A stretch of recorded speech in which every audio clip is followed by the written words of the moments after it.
Bonjour tout le monde, ici Francis Paquin et bienvenue au Balado Box Le Compte de 8. Cette semaine à l'émission, Porter Spence, un classique instantané.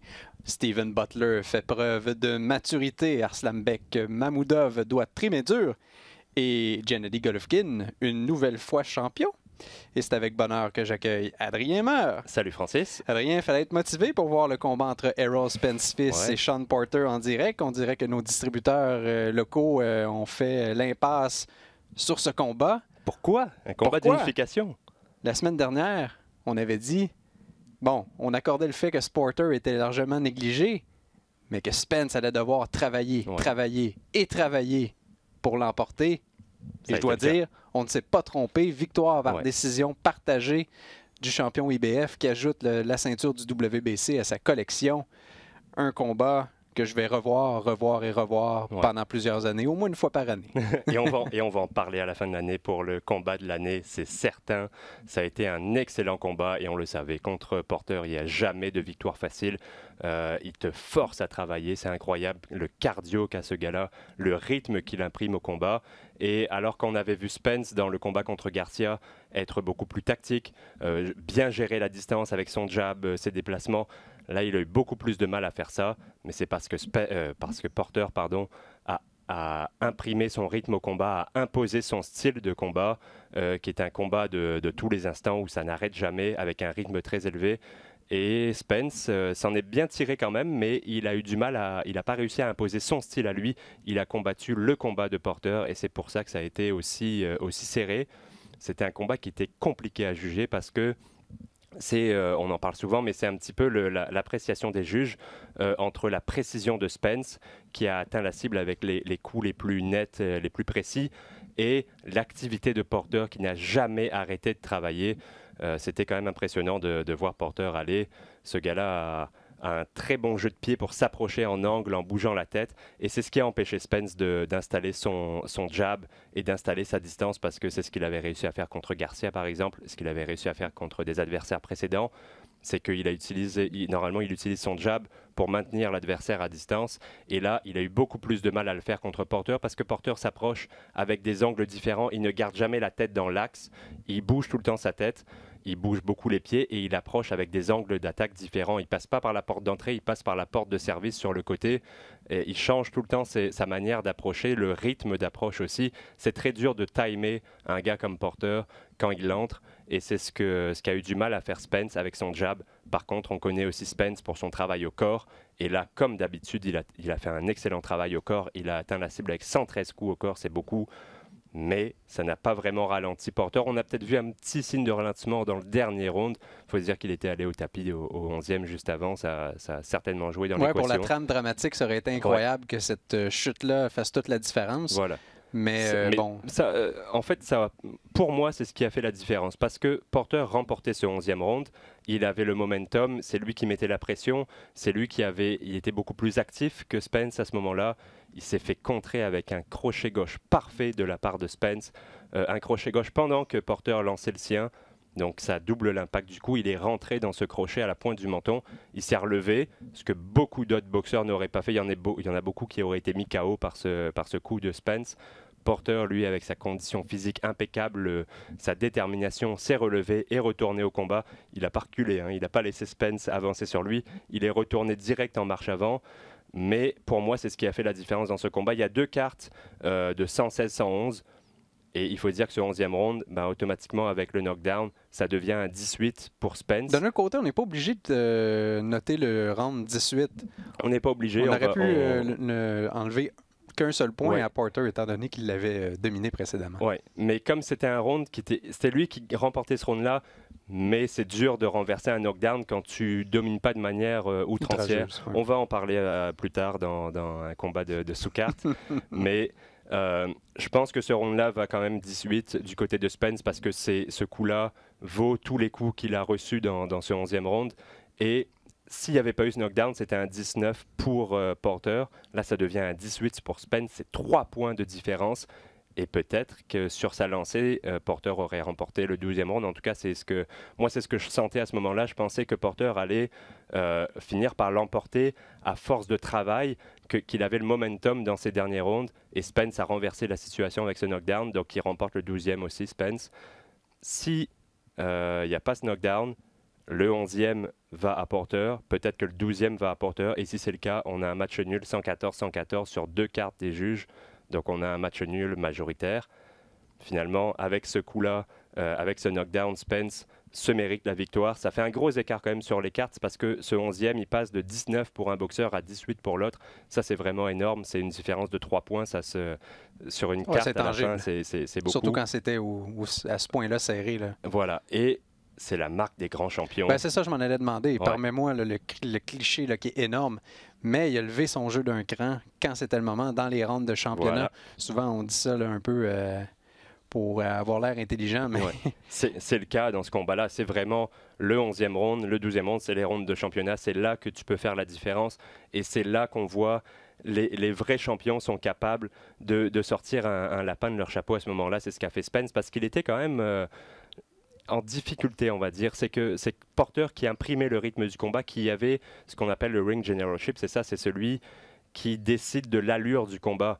Et c'était Porter dans ce cas-là, mais Spence a réussi à le contrer avec ce coup parfait. Il remporte les 2 derniers rounds, il a ce knockdown en plus, c'est ça qui fait la différence.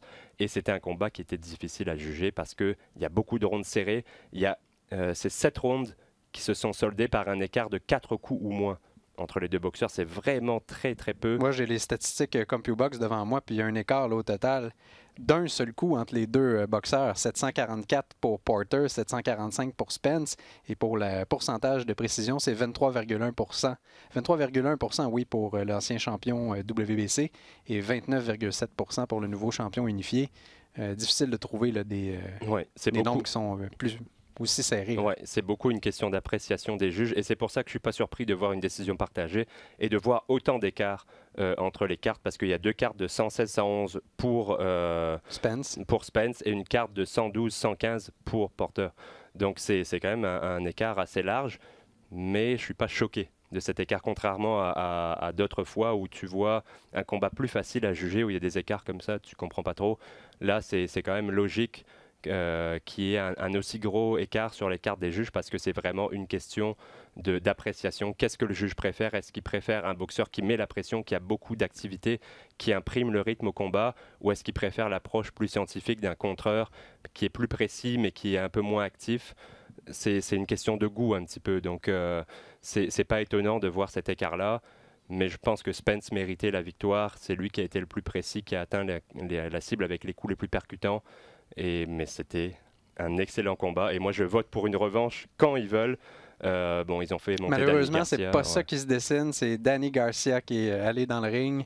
Et déjà, là, on a des dates qui sont évoquées. Je crois avoir vu là, récemment, aujourd'hui, en préparant le balado, je pense fin janvier, un autre événement qui est présenté à la télévision à la carte. On dit que ça a été un gros succès là, avec plus ou moins 300 000 événements qui ont été vendus à la télévision à la carte. On dit que Spence a vraiment entré dans la catégorie des boxeurs maintenant qui peuvent se battre en pay-per-view. Il faut dire qu'on a utilisé la très, très grosse machine promotionnelle de Fox pour faire connaître le boxeur. On l'a vu notamment pendant les reportages du full bar de la NFL a été présenté un match des Cowboys. Donc, est-ce que tu es d'avis? Parce que là, on se disait il y a peut-être un écart entre lui et les boxeurs qui sont considérés parmi les meilleurs livre pour livre, que ce soit Vasily Lomachenko, Terence Crawford. Permets-moi une parenthèse, c'est gênant là, du côté de PBC. On fait comme si Terence Crawford n'existait pas. Là. À un moment donné, là, je peux comprendre qu'il fait partie d'un groupe rival, qui est le seul champion à 147 livres de son côté. Mais c'est une honte, là, parce que... On se met des œillères, ça n'existe pas ce qu'il y a sur le côté, mais bon, c'est pas étonnant, mais c'est triste que ça soit comme ça quand même. Mais c'est vrai que là, avec une victoire de prestige contre un gars comme Porter qui est jamais facile à manœuvrer, Spence monte encore d'un cran dans l'estime des analyses de boxe et je ne sais pas s'il monte au classement des livres pour livre, parce que les autres en avant de lui font pas du surplace non plus. mais en tout cas, il s'achète encore un petit peu plus de crédibilité et c'est ce qui lui manquait à Spence pour monter sur le podium livre pour livre, à mon avis. C'est des adversaires plus crédibles parce qu'on connaissait son talent, on savait que c'était un gars qui était capable d'être un des meilleurs au monde, mais jusqu'à maintenant, il n'avait pas eu les adversaires nécessaires pour assumer ce statut. La Porter, c'est le genre d'adversaire qui te fait justement assumer ce statut-là, qui fait en sorte que tu peux être considéré pour de vrai comme un top 3 livre pour livre. Est-ce que c'est le cas en ce moment pour Spence? Je ne suis pas encore certain 100%. D'autant plus que Canelo joue quand même un jeu dangereux, mais aussi il y a beaucoup de crédibilité associée au fait d'affronter Sergey Kovalev. S'il l'emporte, on va probablement le faire passer devant Terence Crawford, qui sait, mais non, je suis d'accord avec toi. On avait un peu facilité le travail d'Errol Spence. On le comprend, c'est un joyau, mais là, on lui a dû salir le nez, puis ça a été une grande performance d'un grand champion, on peut le dire. Là, c'était pas un cadeau d'avoir Porter. Par contre, ce que j'aime pas, c'est qu'on décide déjà avant que le combat soit fait. On a déjà décidé de son prochain combat. Faut jamais regarder plus loin. C'est pas Spence lui-même qui a fait ça, c'est toute son équipe de promotion, mais justement, tu veux attendre de voir le combat avant de prendre une décision, parce que là, la décision logique, c'est OK les gars, qu'est-ce qu'on fait? Eh ben, on fait une revanche parce que ça a été un combat génial. On veut le revoir. Je préfère 100 fois une revanche contre Porter qu'un combat contre Danny Garcia. Qui en plus est davantage un 140 livres. Oui, si on veut. Et qui, à mon avis, est plus long de ce qu'il a été. N'est plus ce qu'il était et n'a pas vraiment mérité un combat contre un top 5 livre pour livre. Je trouve ça un combat petit peu difficile pour Errol Spence, on le récompense avec peut-être un combat un peu. Ça va pas être facile parce que Garcia est quand moins même compliqué. Que ce ne l'était contre Sean Porter. Garcia est pas un boxeur facile non plus, mais c'est un gars dont le style, à mon avis, convient peut-être un peu mieux à Spence, parce que c'est pas un gars qui va aller comme Porter au corps à corps, forcer l'action de tous les instants. Il va souvent prendre un pas de recul, être un peu plus tactique, et ça convient beaucoup mieux à Spence, à mon avis, que le style de Porter qui pose des problèmes à tout le monde. C'est pas forcément le plus talentueux, Porter, mais quel travaillant, un cardio incroyable, et il faut donner crédit à Spence parce que Spence a tenu le coup, il a tenu le rythme, il s'est pas défait au fil du combat, il a quand même gardé sa forme, il n'a pas montré beaucoup de signes de fatigue, et ça c'est tout à son honneur parce que le rythme était très élevé. Un autre qui mérite beaucoup de crédit aussi, c'est Jack Reese, l'arbitre, qui les a laissés se battre à l'intérieur. On voit tellement d'arbitres, dès que ça arrive au corps à corps, dès qu'il y a un bras qui est accroché, hop, on arrête l'action. Jack Reese les a laissés se battre à l'intérieur, il a laissé Porter travailler. Il savait aussi que c'est le style de Porter, que c'est comme ça que Porter pouvait connaître du succès. Et c'est aussi grâce à Jack Reese qu'on a eu un très bon combat. Le troisième homme dans ce ring a eu un rôle très important à jouer et il l'a joué parfaitement. Donc chapeau à Jack Reese. Et chapeau aux deux boxeurs qui nous ont offert pour l'instant le combat de l'année, à mon avis. Je ne sais pas si tu es d'accord, Adrien, mais ça a été dans l'ensemble un événement à la carte qui a été exceptionnel. Les 4 combats qui ont été présentés, on a vécu plusieurs émotions. Au départ, c'était John Molina qui affrontait Lopez. Molina, est-ce qu'il est rendu au bout du rouleau? Oui. Poser la question, c'est un peu y répondre. Oui, et ça s'est vu dès le premier round, 2 chutes au tapis. C'est surtout, Molina a souvent été dans des guerres. Je me souviens de ce combat contre Lucas Matthysse qui avait été dur physiquement, autant pour Matthysse que pour Molina, encore plus pour Molina. Mais ce qui fait en sorte qu'il a connu une carrière aussi, je veux dire compliquée, qu'il a pris autant de coups dans sa carrière, c'est parce qu'il a vraiment une défense très poreuse, Molina. La droite passait à chaque coup parce qu'il garde sa main gauche au niveau des hanches. Quand tu gardes ta main gauche au niveau des hanches, c'est parce que tu as des bons mouvements de tête, parce que tu as un bon jeu de pied, ce qui n'est pas le cas de Molina. Il garde la main au niveau des hanches, mais il ne bouge pas la tête. Il a encaissé toutes les droites de plein fouet. C'est d'ailleurs une droite qu'il a envoyée au tapis après 20-30 secondes de combat. Oui, vraiment rapidement. Après, ça a été à la fin du round un crochet au foie. Il a failli rester au sol à la fin de ce premier round. Il s'est quand même relevé. C'est un gars qui a énormément de cœur, Molina. Et il est ensuite revenu un petit peu dans le combat. C'est son style de prendre des coups et de lancer des bombes, d'échanger coup pour coup. C'est ce qu'il a essayé de faire. Il a atteint Lopez plusieurs fois avec des coups solides. Mais Lopez aussi, c'est un guerrier. Il a encaissé, il a continué de manière un peu plus tactique, technique que ce que faisait Molina, qui est vraiment... ça vient des guts, là. C'est vraiment un gars au courage, alors que Lopez a été beaucoup plus tactique.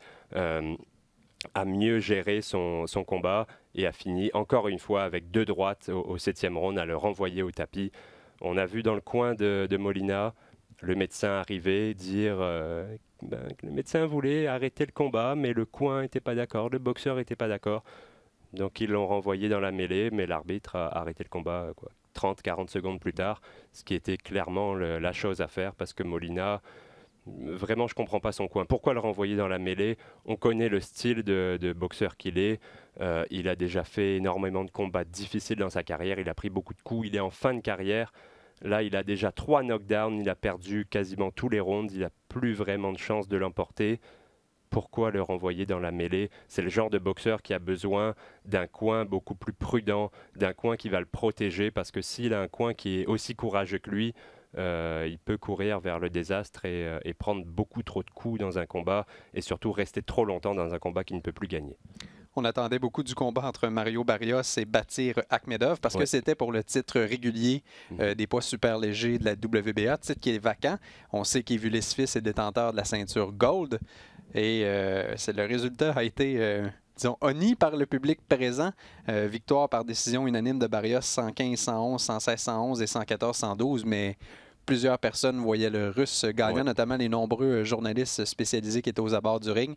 Et on nous a servi. Écoutez, Barrios, c'est le boxeur du promoteur Al Haymon. Akhmedov, il était le côté B de l'équation. Puis, malheureusement,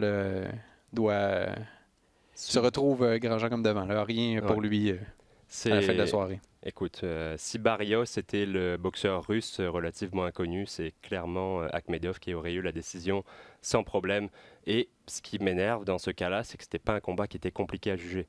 Barrios a dominé les 4 premiers rounds en se servant de ses atouts. Il est plus grand, il a une plus grande portée, il a un bon jab, il est capable de gérer la distance et de frapper. Il frappe fort. Et de frapper fort en allongeant les bras. Il faut qu'il ait une extension complète pour pouvoir avoir la pleine puissance de son coup. Et il l'a bien fait au début, pendant les 4 premiers rounds, qui à mon avis a remporté relativement facilement. C'était pas compliqué à juger comme combat, c'est ça qui est frustrant.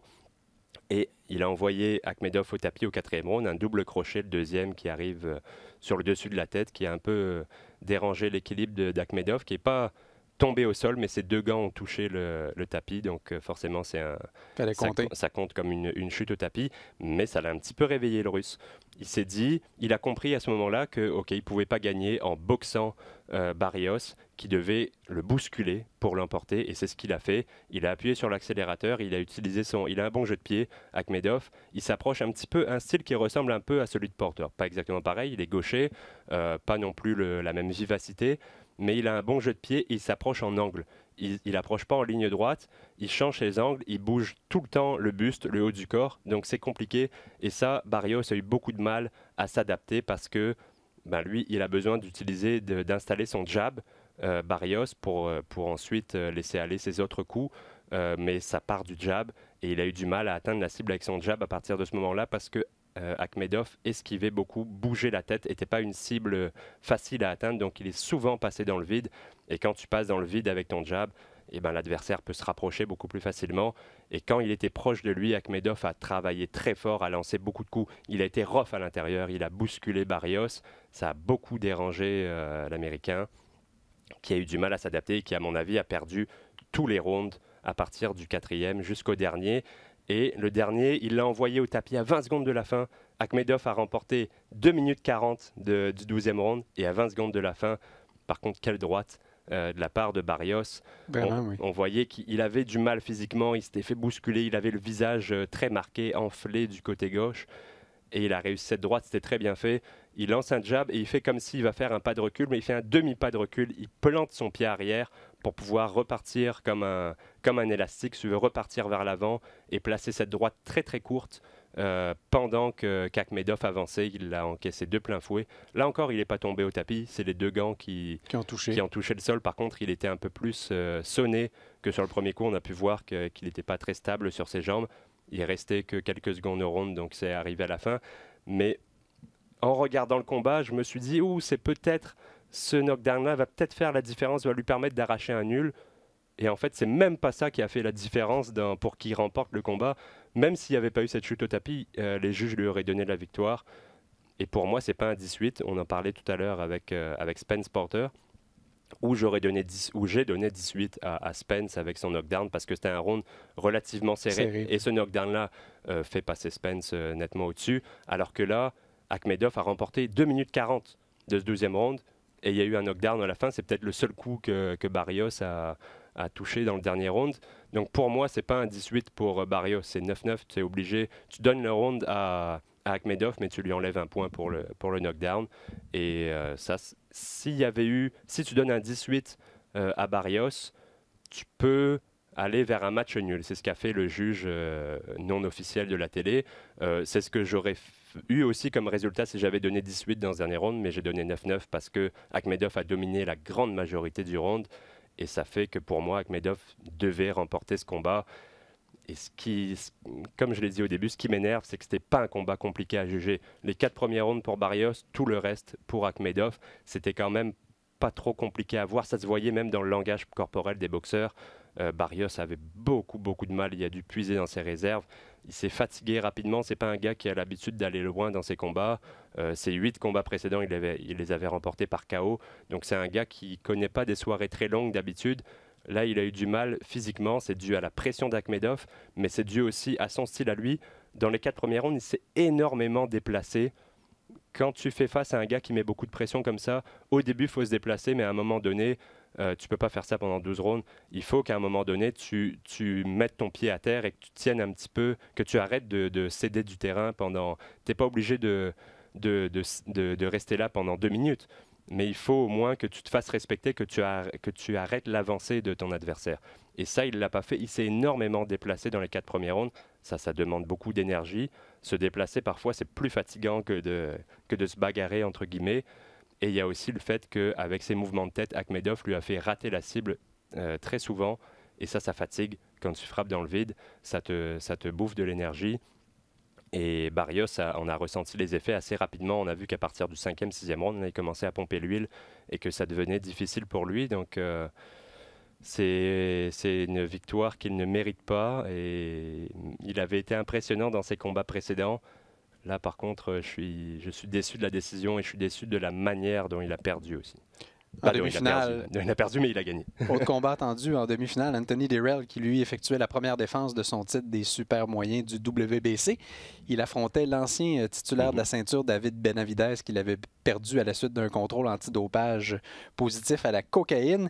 Et Benavidez, fidèle à son habitude, a commencé le combat lentement, mais quand il a décidé d'appuyer sur l'accélérateur, il était absolument seul sur l'autoroute. Victoire, selon les règles, par knock-out au 9e round, mais on voyait les gens sur le canevas là, qui faisaient de grands signes pour arrêter le combat. Il faut dire que André Dirrell, Anthony Dirrell, plutôt une vilaine coupure dans la paupière de l'œil droit. Ça l'a gêné passablement. C'est arrivé au 6e round? À la suite d'un coup de poing. C'était un jab qui a fait cette coupure. C'est pour ça que c'est un chaos technique, parce que c'est un coup de poing qui a causé la coupure. Mais tellement mal placé cette coupure, vraiment, comme tu l'as dit, sur la paupière. Et ça le gênait quand il l'ouvrait et qu'il fermait l'œil. On voyait que ça jouait avec la coupure, que ça faisait couler du sang dans l'œil. C'était vraiment une coupure affreuse pour un boxeur. Là, c'est peut-être le pire endroit où tu peux avoir une coupure. Ça a clairement gêné Dirrell qui, sans arrêt, se passait le gant sur la coupure, ce qui en plus ne doit pas arranger les choses parce que tu t'enlèves un peu la vaseline qui est là. Tu joues avec une coupure, c'est jamais très bon. Il faut essayer de la laisser tranquille, mais ça le dérangeait tellement qu'il ne pouvait pas s'empêcher de faire ça. Le sang coulait dans l'œil. Et il le savait que c'était dû à un coup de poing. Donc ça a un peu changé sa manière de se battre aussi. Il a été un peu plus agressif parce qu'il ne voulait pas se faire arrêter par le médecin. C'est normal de faire ça quand tu as une coupure. C'est ce qu'on avait vu aussi avec Tyson Fury il y a 2-3 semaines. C'est que tu es obligé d'aller de l'avant, tu es obligé d'essayer d'arrêter de l'adversaire, de montrer à l'arbitre et au médecin que tu es encore dans le combat, que tu as encore une bonne chance de gagner parce que tu fais mal à l'adversaire et que tu peux le mettre KO. mais ça n'a pas trop joué ça n'a pas été à son avantage parce que la bagarre était plus à l'avantage de Benavidez, là où Direl a connu Qui du était succès. beaucoup plus imposant physiquement. On voyait vraiment qu'il était... C'est un gars qui ne va pas rester chez les 168 très longtemps. Il n'a que 22 ans, c'est ce qui lui permet de faire encore le poids chez les super moyens, mais ça ne va pas durer très longtemps. On va vite le voir à 175. Il a la carrure d'un 175 déjà. Tu le vois dans le ring, tous ses adversaires paraissent minuscules à côté de lui. Et pourtant, Direl n'est pas un petit super moyen. C'est un gars qui est là depuis plusieurs années dans cette catégorie, qui est un naturel. Et il paraissait petit dans le ring. Mais ce qui a fait en sorte que la fin est arrivée encore plus abruptement, c'est justement que Direl a été obligé d'aller à l'assaut. On n'a pas eu le choix de s'ouvrir d'une certaine manière là, pour... Alors qu'il avait connu des bons premiers rounds en faisant l'inverse, en boxant, en reculant, pas en s'enfuyant, en courant, mais en reculant tranquillement, en marchant, en mettant le poids sur la jambe arrière et en essayant de contrer Benavidez, notamment avec le jab. Il a souvent envoyé le jab au corps pour stopper l'avancée de Benavidez, qui lui, comme d'habitude, est parti en diesel, il part tout doucement, mais quand la machine est lancée, ça fait des dégâts. Et écoute, il reprend le titre qui était le sien avant ce contrôle antidopage positif. Et il reprend un petit peu là où il avait laissé à ce moment-là, c'est-à-dire une force à suivre pour les prochaines années parce qu'il est encore très jeune. Là, on parle d'un affrontement contre Caleb Plant. En tout cas, c'est l'adversaire visé par le clan Benavidez. Sugar Hill, qui était dans le coin d'Anthony Dirrell, je te demandais en dehors des zones, puis je vais le refaire ici dans le balado. Question un peu salace. Est-ce que tu as été impressionné par le travail de Hill? J'ai eu l'impression qu'à partir du moment de la coupure, on ne savait pas trop comment réagir. C'est un homme qui est tellement gentil qu'on a côtoyé pendant des années, puisqu'il était l'entraîneur de l'ancien champion Milo Adonis Stevenson. Mais des fois, on s'interrogeait. La gestion des combats. Pas nécessairement que le boxeur est mal préparé, mais quand il y a un imprévu qui arrive... on l'a senti, je trouvais que dans le coin, on était plutôt très, très tranquille. Oui, et ça ne remet pas non plus en cause ses qualités d'entraîneur, mais c'est peut-être... je pense qu'il avait vraiment ce plan de match de travailler en contre, d'avoir le poids sur la jambe arrière et de laisser Benavidez arriver, de le contrer et de s'en aller. Et là, tu ne peux plus faire ça quand tu as cette coupure qui menace d'arrêter le combat. Donc, on ne savait pas trop comment réagir parce que tu ne veux pas avancer sur Benavidez, tu ne veux pas forcer le combat, les échanges de coups contre Benavidez. C'est exactement ce qu'il veut. Il est plus gros, plus fort. Oui, parce que ce jeu-là, il va gagner. Il va absolument. Donc c'est difficile tu n'as pas vraiment de solution. Tu ne peux pas dire à ton boxeur, sois défensif parce que le combat va être arrêté à cause de la coupure. Tu ne peux pas vraiment lui dire, sois agressif parce que tu as des bonnes chances de te faire passer le KO. C'est compliqué de trouver une solution à ce moment-là. C'est vraiment que cette coupure-là, qu'est-ce que tu veux faire? Tu sais qu'il te reste deux rounds maximum, qu'il y a des grandes chances que tu te fasses arrêter très rapidement parce que la coupure, en plus, elle s'est aggravée. Au début, elle faisait peut-être la moitié de la paupière. À la fin, elle faisait la longueur au complet. Donc, je pense pas qu'il y a énormément d'entraîneurs qui auraient trouvé une solution magique pour permettre à Dirrell de s'en sortir de cette situation-là. C'est vraiment la coupure qui a fait une différence. Mais même sans cette coupure, je pense que Dirrell aurait pris le contrôle, Benavidez, pardon, aurait pris le contrôle au fur et à mesure de ce combat-là et aurait fini par épuiser Dirrell. Il est vraiment impressionnant, Benavidez. Il frappe fort, il lance des combinaisons, il a un bon cardio, il encaisse bien. Il a une bonne portée, il a énormément de qualité, ça va être compliqué de le battre, surtout à 168. Présentation des 2 premiers combats de la saison d'Eye of the Tiger Management au cabaret du Casino de Montréal. Ça commençait jeudi soir avec Steven Butler en finale qui affrontait Paul Valenzuela fils.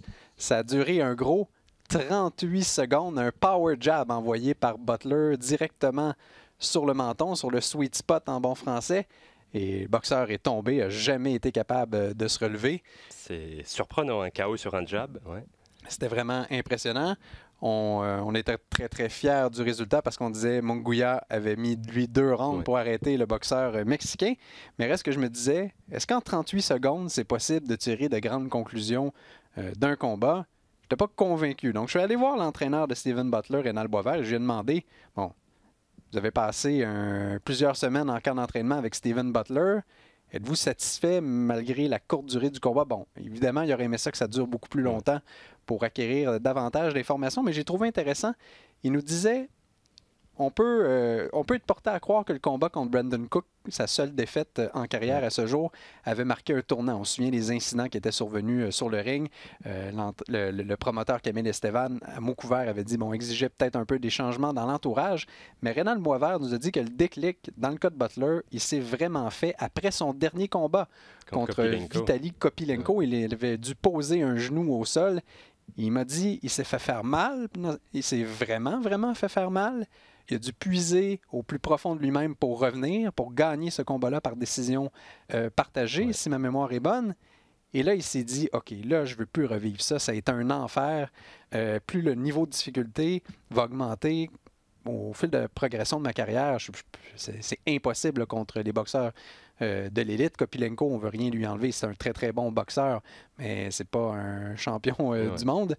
Et là, il a dit, il était conscient que c'est important maintenant d'avoir une bonne défense. Et aussi, il dit, pour la première fois, on peut préparer des plans de match. Il est ouvert à la possibilité de ne pas juste envoyer sa grosse droite qui va... démolir l'adversaire. Ouais. C'est ça, démolir l'adversaire. Il a dit, il a été patient. Oui, ça n'a pas été long, mais il a été super patient. Et même Butler nous disait à la blague, j'ai tellement pratiqué mon jab que j'ai dû recevoir des traitements à l'épaule. C'est des milliers de répétitions. Bon, il vient d'avoir 24 ans, une nouvelle maturité. On entrevoit l'avenir avec énormément d'optimisme. Combat pour la suite des choses le 5 décembre. Ça va être en Californie dans le cadre de la série de Golden Boy. Généralement, comme le combat contre Kopilenko, présenté un jeudi soir sur la page Facebook de Golden Boy. Donc, intéressant. On nous dit que ça va être un adversaire quand même de calibre. Oui, c'est ce qu'il lui faut, à Butler. C'est quand même un petit peu dommage qu'il ait attendu ce stade-là de sa carrière pour comprendre que la défense était importante et les plans de match étaient importants. Un peu la maladie du cogneur. On nous avait dit que David Lemieux en souffrait. C'est exactement la comparaison que j'allais faire. Mais je pense que Butler a les armes pour être un peu plus... Lemieux va toujours être un cogneur, un gars qui va avancer. Il ne va pas changer du jour au lendemain sa manière de faire. Butler a peut-être un peu plus les armes pour être un boxeur-puncher qu'un bagarreur pur et dur. Et tant mieux s'il utilise son jab parce qu'avec son physique, il a des bras assez longs. Donc il faut qu'il utilise cette longueur, qu'il étende les bras au complet. Qu'il utilise ce jab pour préparer le reste de ses attaques. C'est ce qu'on dit souvent, le jab, c'est la base. Pour un boxeur, c'est souvent le coup le plus important. C'est un coup qui est sous-estimé, mais qui te permet, qui est offensif et défensif, qui permet de garder l'adversaire à distance, mais aussi de préparer d'autres attaques en lui cachant la vue. C'est ce que faisait très bien George Foreman, Lewis aussi chez les poids lourds. C'est qu'on va cacher la vue de l'adversaire avec le jab et la droite arrive derrière, tu la vois pas et c'est terminé. C'est un coup qui est extrêmement important parce qu'il te permet d'atteindre la cible avec tout le reste de ton arsenal. Donc il faut absolument que Butler le travaille, ce coup-là, qu'il en fasse un élément central de sa boxe. Et s'il arrive à mettre des adversaires KO avec, c'est encore mieux. C'est surprenant quand même de voir un KO sur un jab. On l'avait vu il y a quelques semaines avec Kovalev contre Anthony Yarde. Mais Yarde était au bout du rouleau, c'était à la fin du combat, il n'avait plus d'énergie, il aurait pu le pousser, il ne se serait pas relevé. Là, c'est au premier round, donc c'est beaucoup plus surprenant, mais écoute, il arrive à mettre de la puissance dans le jab, tant mieux. C'est ce qui fait réfléchir les adversaires quand ton jab est lourd. Tu as un jab qui peut être un petit tannant, là, qui va te pincer. Pour mesurer la distance, voilà. Comme Adonis Stevenson le faisait. Voilà, mais là, c'est un jab un peu plus comme celui de Kovalev qui est lourd, qui à la longue finit par t'épuiser, te faire mal et t'en as marre. Là, c'est des coups de marteau à chaque fois qui arrivent. D'ailleurs, Rénal Boisvert m'expliquait, la boxe c'est du sport professionnel et comme dans n'importe quel sport professionnel, on suit les tendances. Il m'a donné, tu l'as nommé en mille, l'exemple de Kovalev contre Yarde en disant les adversaires de Steven Butler savent qu'il a une grosse droite, donc ils vont essayer par tous les moyens possibles de se protéger et d'éviter de se faire toucher par cette droite-là parce qu'elle peut changer le cours du combat à tout moment. Mais c'est à nous de trouver des nouveaux outils. Et le jab m'expliquait toute la mécanique, comme je l'ai mentionné un peu plus tôt, le power jab, un transfert de poids, on baisse le centre de gravité et c'est comme ça qu'on est en mesure de surprendre Valenzuela.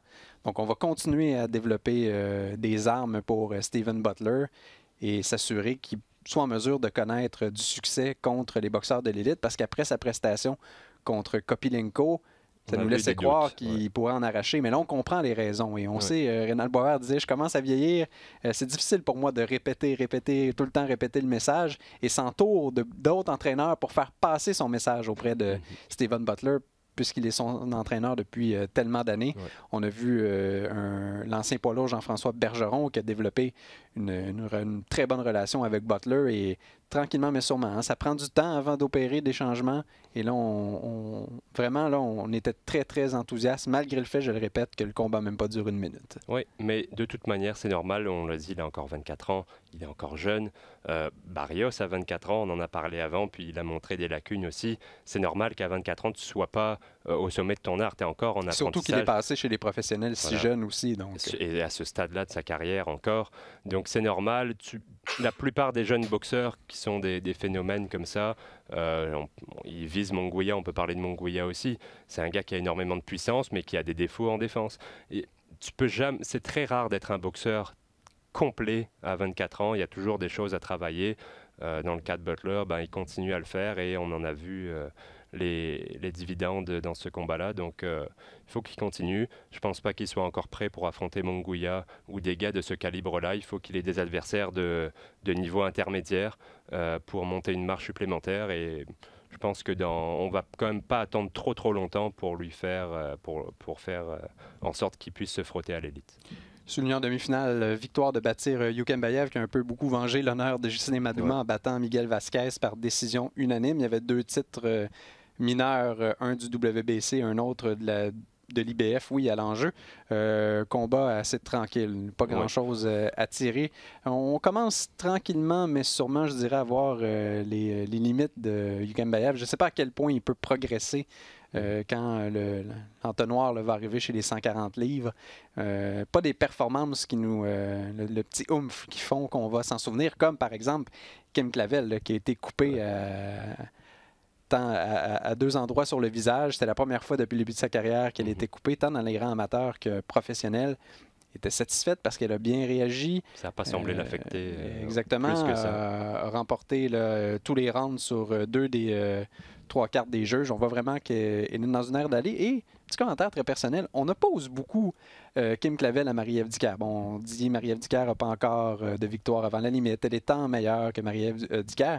Mais les 2 boxeuses évoluent dans des catégories de poids assez opposées. Ouais. Pourquoi on a besoin de les mettre en compétition? Pourquoi on ne peut pas juste se réjouir de l'ascension fulgurante de ces 2 boxeuses? Marie-Ève Dicker qui va effectuer la 3e défense de son titre le 23 novembre à Québec.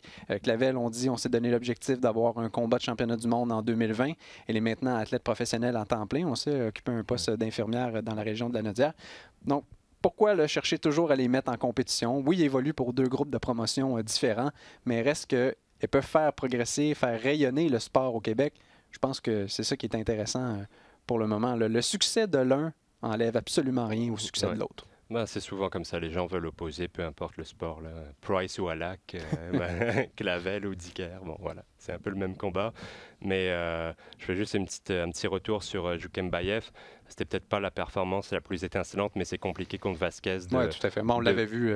De faire un combat excitant parce que c'est un gars qui va rester à distance, qui va rendre le combat tactique. C'est impossible de faire un combat de ruelle contre Vasquez, donc ça va rarement être des combats excitants avec Vasquez, ça va être des combats très tactiques, avec beaucoup d'observations, beaucoup de feintes, d'ajustements. Donc c'est dur de faire des combats excitants et de particulièrement bien paraître, même s'il a gagné. Ça se poursuivait samedi après-midi, oui, avec Arslanbek Mamoudov qui affrontait Julian Fernandez. Bon, c'est un adversaire congolais là, qui devait être là à l'origine des problèmes de visa. Donc on a trouvé Fernandez en renfort, qui n'a pas démérité. Bon, ça a duré 3 rounds, mais j'ai trouvé que pour la première fois depuis le début de sa carrière, Arslanbek Mamoudov a été impliqué dans un combat parce qu'il a essayé de passer sa droite. Il a essayé de la passer. Il a encore essayé de la passer. Et de la passer. Et de la passer. Et Fernandez prenait tous les coups. Et en acceptant les coups, bien souvent on dit, hein, on en prend un, mais on en donne un. Ouais. Et Mamoudov s'est fait atteindre. Je pense que j'ai vu pas mal tous ses combats depuis le début de sa carrière. C'était la première fois qu'il se faisait véritablement atteindre. Et par moments, il n'a pas trouvé ça très, très drôle. Pas paru ébranlé, mais a paru néanmoins dérangé. Ouais. Et ce qui est intéressant, c'est que c'est une gauche envoyée en contre-attaque qui a surpris son adversaire, qui, l'action se déroulait dans un coin du ring, s'est transporté dans le coin opposé. Et là, Mamoudov s'est installé, a laissé aller ses coups et l'arbitre s'est interposé, a arrêté le combat. Un arrêt tout à fait justifié. D'ailleurs, j'ai demandé après, pendant les rencontres avec les journalistes à Marc Ramsey, es-tu content que ce soit un autre coup? Il disait, t'as pas idée, on a pratiqué ce coup-là. Des fois, on pratique des choses, on ne peut jamais les mettre en application pendant le combat. Et c'est important de développer toutes sortes d'outils parce que quand le niveau d'adversité augmente, on ne peut pas battre les bons boxeurs avec un seul truc. Quand on disait à Donnie Stevenson un one-trick pony, ben, il faut développer des atouts. Oui, ça peut nous réussir pendant un certain temps, mais il faut connaître plein de choses. Parce qu'au dernier combat, Jonathan Rice, oui, ça s'était étiré jusqu'à 6 rondes, mais Rice ne savait pas lancer de coups. Il fait juste se déplacer dans le ring. Il tournait, il tournait, il tournait. Bon, il faut apprendre aussi à appliquer de la pression, sauf qu'un boxeur russe comme Mamoudov, j'ai pas l'impression qu'on doit nécessairement lui enseigner très très longtemps comment couper le ring, là, parce que tous les boxeurs de l'ancien bloc soviétique savent couper un ring, en tout cas la quasi-totalité. Et dans le cas de Mamoudov, j'ai trouvé enfin un premier combat et on nous avait dit, écoutez, on a demandé à plein d'adversaires pour l'affronter et là déjà on se bute à des refus. Bogdan Dinu a été contacté, Chris Arreola, Brian Jennings et bon, apparemment qu'il y a une entente de principe qui a été conclue en vue d'un combat le 7 décembre. On ne sait pas contre qui, mais Marc Ramsey nous a dit, on veut qu'après ce combat-là, Mamoudov ait gagné et que les gens dans l'industrie de la boxe fassent « Wow, OK, là c'est sérieux ». Donc, avec les noms que tu as nommés, on voit le calibre d'adversaire qu'il vise et c'est là qu'est rendu Makhmoudov parce que des adversaires de niveau moindre, il va les traverser, il va les dominer et c'est souvent des gars qui viennent pas forcément pour se battre parce qu'ils ont un peu peur de Makhmoudov qui est impressionnant, qui est intimidant et donc il faut des adversaires d'un niveau supérieur. Là on parle de pas vraiment des gatekeepers, mais peut-être même un peu mieux qu'un gatekeeper. Des boxeurs qui se sont battus en championnat du monde. Comme Jennings, exactement. Donc, c'est des gars de ce niveau-là qui vont montrer, on en parle quasiment chaque semaine de ce petit jeu des comparaisons, là, mais qui vont permettre d'évaluer où est rendu Makhmoudov et à quel niveau il peut prétendre se battre, parce que s'il passe à travers un gars comme Jennings, on va dire, OK, il est prêt pour les grandes ligues, il est prêt pour le top 10, top 15. C'est vraiment un gars qui est impressionnant, en qui on a beaucoup d'espoir, Makhmoudov, parce que ça se voit à vue d'œil, là, il frappe comme un ours. Et ce qui est bien dans le fait que ça ne soit pas sa grosse droite qui est mis fin au combat, et que ça soit en contre aussi, c'est que contre des gars d'un niveau un peu moindre, il va avancer, il va les agresser, alors que contre des adversaires de meilleur niveau, de l'élite, et ben parfois c'est lui qui va se faire agresser, c'est l'adversaire qui va avancer, et il va falloir qu'il réagisse différemment, qu'il travaille plus en contre. Donc c'est aussi normal qu'on ne voyait pas ce genre de coup-là avant, parce qu'il n'était jamais dans cette position d'être en défense, si tu veux, de pas être l'agresseur. Voilà. Alors que ça risque d'arriver de plus en plus souvent quand le niveau d'opposition va augmenter. Et donc, il montre qu'il est tout à fait capable de le faire, de contrer l'adversaire et d'être peut-être relativement à l'aise quand c'est pas lui l'agresseur. C'est quelque chose qui doit forcément travailler, mais qu'il est capable de mettre en pratique dans le ring. Ça va être une des clés pour la suite de sa carrière, parce qu'il ne pourra pas tout le temps être un rouleau compresseur, aller vers l'avant, et ça ne va pas toujours être comme ça contre des meilleurs adversaires. Donc tant mieux qu'il ait montré qu'il est capable de contrer aussi. Et Marc Ramsey nous disait, évidemment, il y a quelques points techniques à améliorer, et une des choses qu'il veut voir changer, c'est quand Mamoudov se bat à courte distance, a tendance un peu à calquer ce que faisaient les frères Vitali et Vladimir Klitschko, c'est-à-dire un peu s'affaisser sur son adversaire, mettre beaucoup de poids. Non, au contraire, il veut des coups à courte distance, il veut qu'il soit actif dans les corps à corps, pas juste là, ralentir le tempo puis barrer les bras de ses adversaires. Il veut voir une amélioration notable à ce chapitre. Il est tellement fort physiquement, il est tellement gros qu'il est capable de peser sur l'adversaire. C'est pour ça Tyson Fury faisait ça aussi de temps en temps. Je m'en souviens de ce combat contre Steve Cunningham, où il était quasiment allongé sur Cunningham pendant la moitié du combat. Quand tu es aussi gros que ça, tu peux fatiguer l'adversaire, mais ça va encore plus le fatiguer si tu le frappes. Tu peux le fatiguer pas en mettant ton poids dessus, mais en le faisant travailler, en l'accrochant et en frappant en même temps. C'est forcément un aspect de la boxe chez les poids lourds, parce qu'on sait que les poids lourds, quand ils sont corps à corps, il y en a, ils laissent partir leurs mains et ils font mal à l'adversaire et ils l'épuisent. c'est un des aspects de la boxe. Tu peux pas toujours être à distance. Parfois, tu vas être au corps à corps et il faut travailler quand tu es au corps à corps parce que sinon, c'est l'autre qui va marquer des points et ça va. Tu peux pas être actif uniquement à distance. Il faut travailler dans tous les aspects du combat et le corps à corps est important. Dénouement beaucoup moins heureux pour Mathieu Germain qui affrontait Uriel Perez. C'est un combat où sa ceinture nord-américaine de l'IBF n'était pas à l'enjeu. C'est un combat, je pense, qui avait été négocié à une limite de 143 livres. Par contre, avec cette défaite, fort probablement, il va perdre son classement. Il avait pris tellement de temps avant de pouvoir se hisser dans le top 15. Et à l'origine, bon, ça a été une dure défaite par knockout au 5e round. Il avait été ébranlé à la fin du 4e, avait survécu de peine et de misère, revient au 5e et encore une fois se fait surprendre par une droite là, directement au bon endroit sur la tempe. Se relève, mais ça a donné que il regardait les journalistes à ce moment-là et on voyait qu'il avait les yeux vitreux. Ouais. Il était complètement absent et l'arbitre Steve Saint-Germain a pris la bonne décision, a décidé de mettre fin au combat.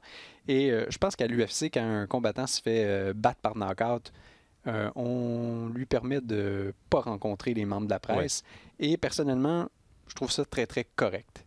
Et pourtant, Mathieu Germain a demandé à rencontrer les journalistes.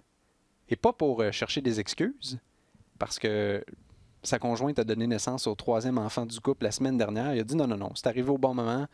Oui, j'ai passé une nuit blanche, mais c'est pas arrivé pendant la semaine du combat. J'étais préparé, il n'y a pas d'excuses. C'est pas un lucky punch. Je me suis pas fait surprendre, non. On savait que l'adversaire avait les mains lourdes. On savait qu'il pouvait changer le rythme du combat avec un coup de poing. C'est ce qui s'est produit. Et quelle est la suite pour Mathieu Germain? Parce que là, on parlait d'un grand tournoi à 140 livres. Tony Lewis, qui était présent au cabaret du Casino, c'était fort possible que les deux boxeurs s'affrontent le 7 décembre pour le méga événement au Centre Bell. Et je dois dire, Germain, c'est un boxeur qui est de l'art pour un promoteur parce que c'est quelqu'un qui s'exprime extrêmement bien, très présent dans les médias, vend très très bien les événements. C'est un travaillant. Il n'a pas volé chacune des victoires qu'il a acquises, mais après le verdict nul contre Steve Claggett, on a commencé à se poser des questions. Et même les combats précédents, c'était pas toujours facile. On se souvient, avait commencé, je me rappelle plus, c'est peut-être 15 premiers combats, avec pas encore perdu un round dans les rangs professionnels. C'était vraiment exceptionnel. Et là, quand on a commencé à se battre pour la ceinture nord-américaine de l'IBF, on a tranquillement mais sûrement commencé à aller des rounds. Mais en même temps, c'est le lot de bien des boxeurs. André Ward, on se souvient, est allé au plancher contre Darnell Boone. Oui. Donc, bon, sauf que là, plus le niveau d'adversité commençait, plus on sentait que son manque de puissance commence à lui jouer des tours parce qu'à un moment, on sentait son adversaire, Uriel Perez, ne le respectait pas, encaissait chacun des coups. C'est bien débrouillé au début du combat, mais à partir du 3e round, on a commencé à voir des choses qui étaient... là, on sentait que ça s'en venait. Avait de la difficulté à composer avec la puissance. Composer avec la puissance de son adversaire qui avait quand même... je pense 16 victoires en 18 avant la limite. Et bon, c'est difficile parce qu'on ne veut pas évacuer le côté où Mathieu Germain est vraiment de l'or en barre pour les journalistes parce qu'il y a toujours des bons commentaires, toujours des bonnes histoires à raconter et c'est le genre d'individu qu'on souhaite qu'il ait du succès parce que le rayonnement pour la boxe locale est incroyable. Mais à un moment donné, on arrive à un moment où est-ce qu'on atteint une certaine limite dans l'échiquier international? Je suis en train sérieusement de me poser la question. Oui, c'est possible. Et si c'est le cas, c'est vraiment, comme tu l'as bien dit, avec son manque de puissance, c'est ce qui lui fait mal parce que ses habiletés techniques de boxe, sa vitesse, son coup d'œil, tout ça c'est très bon. Mais c'est vraiment ce manque de puissance qui fait en sorte que l'adversaire ne va pas réfléchir et va se dire, un Mexicain comme Perez, il va se dire, je suis prêt à prendre 2-3 coups d'un gars comme Germain qui va pas me faire mal pour en mettre un seul du mien qui va sûrement lui faire mal. Et qui va être significatif aux yeux des juges aussi. Oui, et qui va lui faire mal. Et c'est là que tu vois la puissance que ça peut faire dans un combat. Même si tu es moins bon techniquement, il suffit d'un seul coup pour renverser un combat. Et même pas forcément le coup qu'il envoie au sol, mais un coup qui te fait mal et qui te fait reculer, qui te fait dire ok, lui, il faut vraiment que je le tienne à distance, il faut que je me déplace plus parce qu'il va me faire mal s'il s'approche. Ça change ta manière de boxer.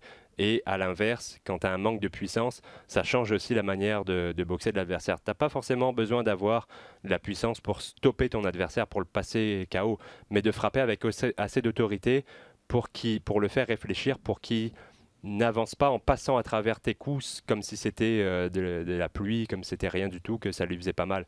Il faut que ça ait un certain impact pour pouvoir le stopper dans son avancée, si tu veux. Et ça n'a pas été le cas pour Mathieu Germain. C'est dommage. Et c'est là, à mon avis, ses limitations, c'est ce manque de puissance. Ça peut se travailler, mais la puissance, c'est quelque chose de naturel. C'est on dit souvent un don du ciel. Tu peux faire en sorte de travailler ta technique, ou de mettre plus de poids, d'être un peu plus agressif. Tu peux augmenter légèrement ta puissance de manière consciente si tu veux, mais le bonus que tu vas avoir va pas être très très grand. Tu vas augmenter un petit peu ta puissance, mais tu vas pas devenir un puncher du jour au lendemain. C'est pas possible.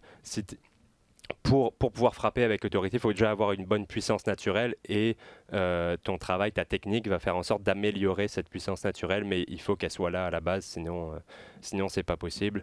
Et malheureusement, dans le cas de Mathieu Germain, elle n'est pas là. Et d'un autre côté aussi, il faut se demander comme amateur qu'est-ce qu'on désire. Parce que là, je lisais des fois les commentaires sur les médias sociaux et bon, on se plaint que Germain n'a pas gagné, sauf d'un autre côté, on lui a quand même envoyé dans les pattes.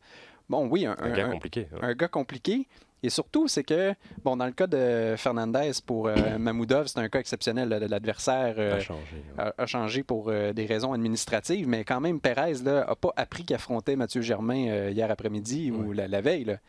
Il était sous contrat depuis plusieurs semaines, donc il peut s'entraîner, donc peut se préparer. Ça aussi, ça fait une différence. Et on voyait, bon, des fois, on se dit... le boxeur a quasiment un taux de knock-out de 100%, mais qui a affronté? Mais en même temps, il faut quand même leur passer de knock-out à ses adversaires. Donc, puis c'est pas la première fois qu'Eye of the Tiger Management, c'est un jeu qui est dangereux, mais d'un autre côté, si on veut permettre à nos boxeurs de progresser, à moins d'avoir vraiment un joyau exceptionnel, puis c'est pas unique au Québec, là, on en parlait avec Errol Spence, ça a vraiment été monté de manière très, très méthodique, mais il y a d'autres boxeurs qu'on a connus qui n'ont pas volé leur place au soleil. Ils sont vraiment allés au pioche peu à pelle, puis ils ont gagné leur combat, ont progressé. Souvent, ils étaient le côté B de l'équation, mais grâce à leur talent et à leur brio, parviennent à remporter des champions et là, deviennent du côté A de l'équation. Mais à un moment donné, il faut être testé. Et si on prend toujours le chemin facile, oui, on peut se rendre jusqu'à un combat de championnat du monde, mais là... Tu vas frapper un mur, ouais. On l'a vu, là, notamment des adversaires que Tyson Fury a affrontés. Ouais. Je pense notamment à Tom Schwartz. Des fois, il y a des circonstances comme ça, mais il faut... Si on veut générer l'intérêt, puis, disons, justifier le prix des billets qu'on vend pour les amateurs, oui, on va accepter que la grande vedette a un combat peut-être un peu moins compliqué, mais en sous-carte, on veut des bons combats. Des combats compétitifs. Ça s'inscrit naturellement là-dedans. Ouais, et la boxe est un sport très dur, que ce soit physiquement ou mentalement, et tu peux pas prendre le chemin facile, ça va pas fonctionner. Puis on sait, pour un boxeur comme Uriel Perez, ça peut peut-être signifier aussi... Eye of the Tiger Management va le rappeler pour un autre combat contre un autre de ses super légers. Ce qui est arrivé avec Miguel Vasquez a surpris Ghislain Madouma. On le ramène contre Batir Yukembayev. Puis on l'a vu aussi dans le passé avec d'autres boxeurs qui ont obtenu une nouvelle chance. Un boxeur qui était impliqué là, dans un combat, est-ce que c'était contre Lexon Mathieu? On l'avait vu contre François Pratt dans une autre carte. Donc, pour ces boxeurs-là, ils gagnent leur vie et ils viennent ici parce que le mot se passe. Hein, si on performe bien, on va nous rappeler. Ouais, eux, ils touchent un peu le jackpot et c'est aussi une manière pour la famille de venger la défaite de son collègue. Donc, c'est une bonne chose. Et pour les amateurs aussi, parce qu'ils connaissent déjà le boxeur. Ils disent, voilà, lui, c'est celui qui a battu Madouma ou c'est celui qui a battu un tel. Donc, on connaît ses qualités. Ça permet d'avoir plus d'attente par rapport à un boxeur que tu connais pas, que tu n'as jamais vu en action. Et un petit mot vraiment rapide sur Darnell Boone qu'on a vu en sous-carte. Il affrontait Arthur Ziadinov. Boone, un petit peu plus rondelet qu'à ses dernières visites au Québec. Là, la dernière fois, c'était contre Schiller Hippolyte. Là, on a augmenté la catégorie de poids. Bon, au début, on s'attendait peut-être un après-midi assez rapide à visiter le plancher au deuxième round, mais c'est relevé et a prouvé pourquoi c'est un des féroces compétiteurs de la boxe professionnelle. C'est rendu jusqu'à la limite de 8 rounds. A quand même été capable d'aller remporter des rounds par la suite. Donc, c'est un gars qui est crafty en anglais, qui va toujours trouver un moyen de s'en sortir. Et on voit qu'il possède les fondamentaux. Ouais. Non, au ralenti, ça c'est bien évident, mais il y a encore le talent là, qui a en ce boxeur-là, qui a une fiche de maintenant 24 victoires, 25 défaites. Mais quand on regarde la liste de défaites, c'est assez impressionnant. Ouais. Et c'est les toujours, boxeurs qu'il a affrontés. c'est jamais des KO, rarement des KO premier round. Ça me fait penser un petit peu à Emmanuel Augustus à l'époque. Floyd Mayweather le dit à chaque fois qu'on lui demande quel était l'adversaire le plus compliqué de ta carrière. Il dit Emmanuel Augustus. C'est un gars qui avait un style unique, le style de l'homme sous un petit peu, là, qui fait un peu n'importe quoi, mais tellement efficace et tellement compliqué. Et pourtant, il a plus de défaites que de victoires. Mais c'est un gars qui était très talentueux parce qu'il était très compliqué à manœuvrer. Boone n'a pas ce style-là, mais c'est le genre de boxeur qui va te donner des rondes et qui va te poser des problèmes, le genre de boxeur qui va te faire progresser dans un début de carrière. Adrien, on a passé énormément de temps sur les combats de la semaine dernière. Ouais. Ça s'imposait tellement il y avait de combats intéressants. On va passer vite sur ce qui a surveillé. A commencé samedi par le combat le plus important. Samedi 21h sur DAZN, Gennady Golovkin qui affronte Sergei Deveryatchenko. C'est un deuxième combat pour l'ancien champion unifié des poids moyens. Il a affronté Steve Rose, le Canadien, en juin. Précédemment, c'était ses combats contre Canelo Alvarez. Là, c'est un duel pour les titres IBF et IBO contre un boxeur, Deveryatchenko, qui a subi son seul revers en carrière par décision partagée contre Daniel Jacobs. On a appris que Jacobs monte chez les poids super moyens pour affronter un certain Julio César Chavez-Fils. On aura l'occasion d'en reparler. Est-ce que tu penses que Golovkin est en mesure de redevenir champion du monde ou c'est un peu comme moi, hein? Chaque saison de hockey que je commence à l'automne, on se demande toujours est-ce qu'il va être capable, est-ce que le corps va tenir, est-ce que Golovkin, lui, a encore ce qu'il faut pour performer à un haut niveau? Oui, je pense qu'il a un petit peu ralenti. On a pu voir des signes de ralentissement dans son dernier ou ses deux derniers combats, on va dire. Mais il a encore le talent, il a encore la puissance. Ça reste un boxeur de l'élite. Deveryatchenko, attention à ne pas le sous-estimer. C'est pas le plus connu, mais c'est un boxeur qui est très talentueux, qui a des très bons fondamentaux. Il vient lui aussi de l'école, c'est un Ukrainien, mais il vient de l'école de l'Europe de l'Est.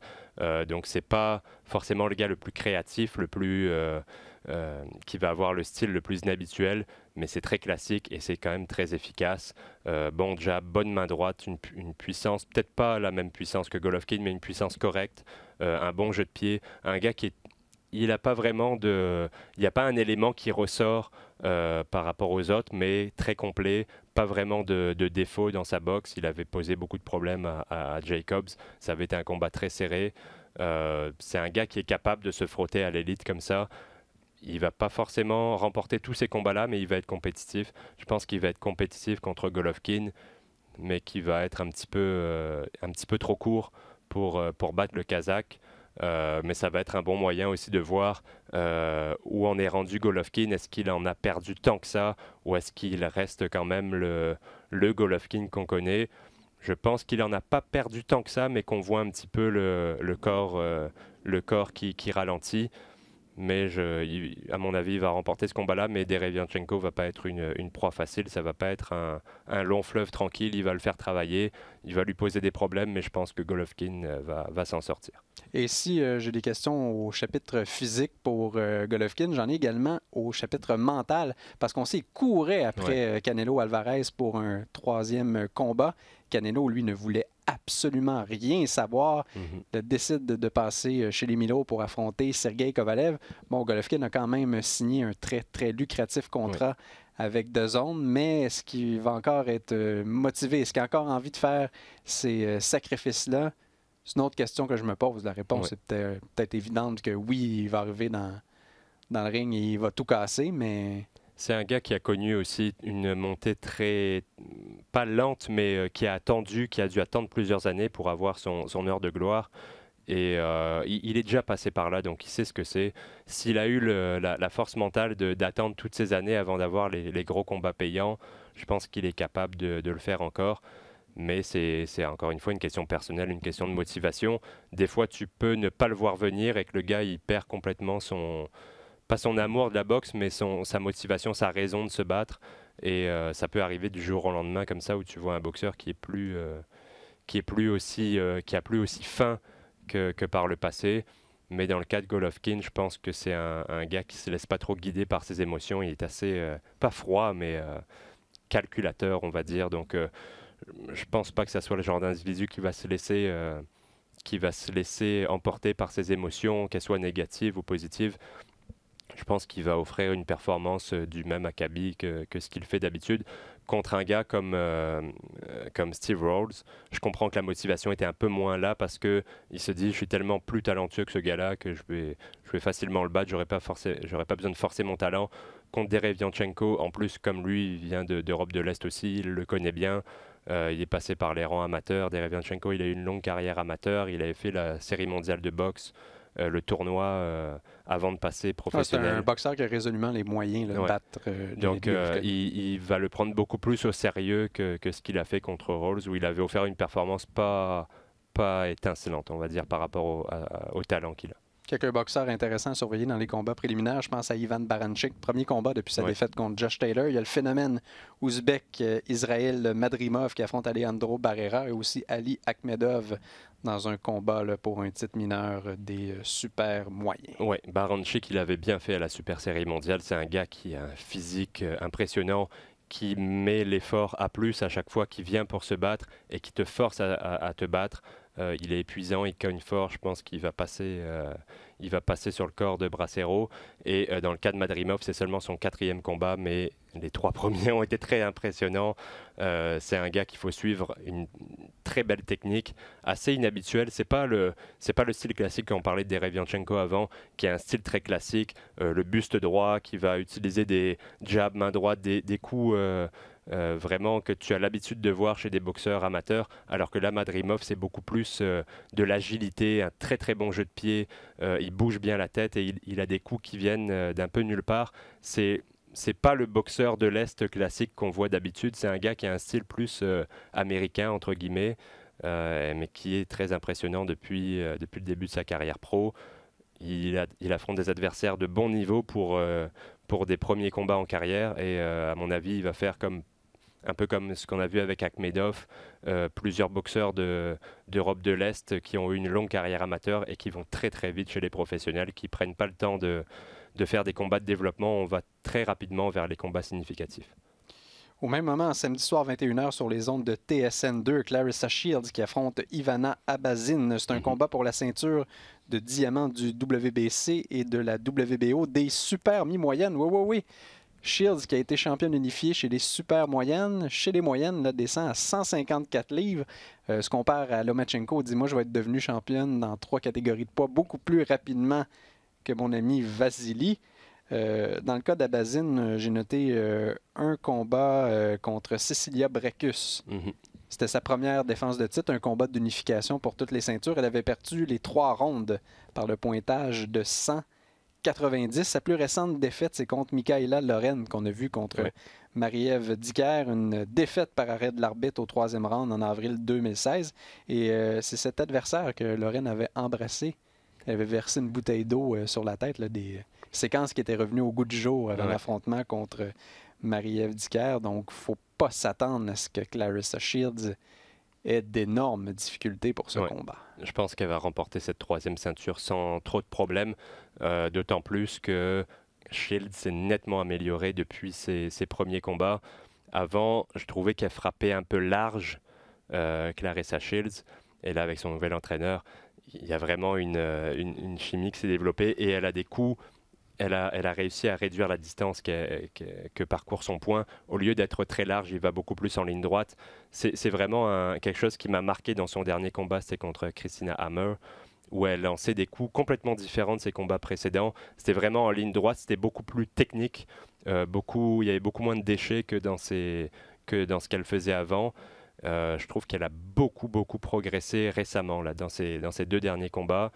Et son adversaire, Abazin, quand elle s'est frottée à l'élite, ça s'est mal passé. Donc il n'y a pas trop de soucis à se faire dans le cas de Claressa Shields. Mais c'est impressionnant qu'elle continue à descendre de catégorie comme ça. Je pense qu'il n'y a personne qui est descendu de catégorie. Si, il y a Serrano, celle qui a battu Ever Hardy il y a 2 semaines, qui elle, avant la dernière année, depuis ce combat, avant ce combat contre Ever Hardy, elle avait fait 2 autres combats dans les 12 mois précédents. Le premier était à 115 livres et le deuxième à 140. Et là, c'était un combat à 126 contre Hardy. Donc, il y en a qui arrivent à faire le yo-yo comme ça. Serrano, elle a été championne dans 7 catégories. 115 livres, 118, 122, 126, 130, 135, 140. Wow. Et en préliminaire du combat de Claressa Shields, c'est des espoirs invaincus. Jaron Ennis, un mi-moyen, qui lui a été un bon espoir là, pour participer aux Jeux olympiques de Rio, mais il y avait un boxeur meilleur que lui aux États-Unis, c'est Gary Antoine Russell, un des nombreux frères de Gary Russell fils. Donc, s'est frotté souvent à cet adversaire, a toujours perdu, donc pas en mesure de se classer sur l'équipe olympique, mais doit quand même avoir un certain talent pour être le numéro 2 dans cette génération de boxeurs. Et sinon, le poids lourd Jermaine Franklin, pas de grande victoire à son actif, affronte Pavel Sour, un Tchèque qui lui a subi sa seule défaite contre Filip Ergovic en 2 minutes 59 au premier round. Ouais. Donc, on va naturellement se prêter au jeu des comparaisons. Et j'ai vu passer ça vendredi sur ESPN+, un tournoi qui s'appelle The Golden Contract Tournament. On a décidé, c'est MTK Global, le promoteur. On organise un tournoi chez les Plumes, un autre chez les Super Légers et un dernier chez les Mi-Lourds. À l'enjeu du gagnant du tournoi, un contrat de 2 ans de 5 combats et chaque combat va rapporter au minimum 100 000 $. Je te donne en vrac le nom des boxeurs qui vont participer au tournoi chez les Plumes. Ryan Welsh, Lehigh Wood, Arian Socaras, James Dickin, David Oliver Joyce, Tyron McCullough, Carlos Ramos et Carlos Araujo. Ça fait un peu penser à Boxino plutôt, qui avait lieu sur ESPN il y a quelques années. Donc, et ce qui est intéressant, c'est que tous ces combattants-là étaient dans un genre de boulier. Ils ont appris aujourd'hui l'identité de leur adversaire. Ils savaient c'était qui les autres combattants, mais les combats ont été décidés là, aujourd'hui même. J'aime ça que ce soit le hasard qui décide, et ça me fait penser un petit peu à ce que fait le UFC. L'UFC qui va chercher des combattants avec, j'ai oublié le nom, c'est pas Looking for a Fight, c'est une autre série, mais pas Contender non plus, j'ai oublié le nom, bref. Mais c'est une série qui permet, c'est un petit tournoi. Il y a, je pense, quart de finale, demi-finale et finale.